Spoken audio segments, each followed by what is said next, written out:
Breaking news చూస్తున్నాం. వరంగల్ కాంగ్రెస్ లో group వారు ఒక్కసారిగా బహిర్గతమైంది. కాంగ్రెస్ పార్టీ ఎంపీ అభ్యర్థి కడియం కావ్య ఆధ్వర్యంలో పరకాలలో నిర్వహించినటువంటి పార్లమెంట్ ఎన్నికల సమావేశంలో ఈ విషయం బట్టబయలైంది. ఇక సమావేశం జరుగుతుండగా స్టేజ్ మీదకు వచ్చిన కార్యకర్తలను సస్పెండ్ చేశారు. జిల్లా కాంగ్రెస్ పార్టీ అధ్యక్షుడు నాయని రాజేందర్ రెడ్డి జై కొండమురళి, జై టైగర్ అంటూ పలు నినాదాలు చేశారు. ఇక దీనికి సంబంధించి పూర్తి డీటెయిల్స్ మా ప్రతినిధి కృష్ణ అందిస్తారు. ఫోన్లో కృష్ణ. Thank you Deepika.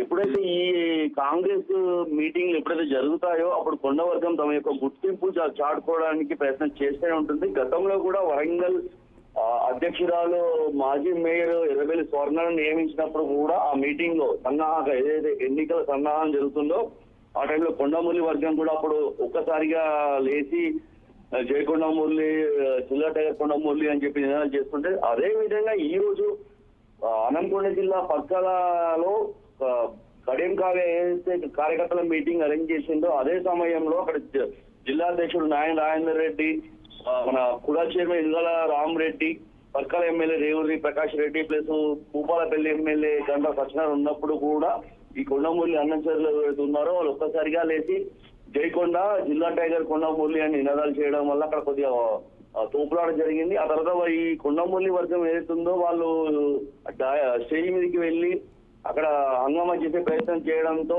ఈ నాయన రాయనరెడ్డి వర్గం వాళ్ళని అడ్డుకున్నారు. అప్పుడే అక్కడికి పోలీసులు చేరుకుని వాళ్ళను శాంతించారు. Right Krishna, thanks for the updates.